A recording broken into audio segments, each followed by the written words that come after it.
श्रीलक्ष्मी श्रीमहालक्ष्मी क्षीरसागरकन्यका उत्तिष्ठ हरिसम्प्रीते भक्तानां भाग्यदायिनी।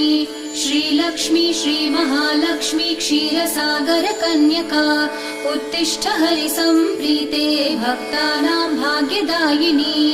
उत्तिष्ठोत्तिष्ठ श्रीलक्ष्मी विष्णुवक्षस्थलालये उत्तिष्ठ करुणापूर्णे लोकानां शुभदायिनी।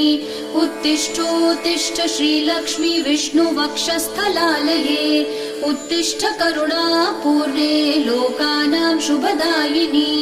श्रीपद्ममध्यवसिते वरपद्मनेत्रे श्रीपद्महस्तचिरपूजित पद्मपादे श्रीपद्मजातजननी शुभपद्मवक्त्रे श्रीलक्ष्मी भक्तवरदे तव सुप्रभातम्।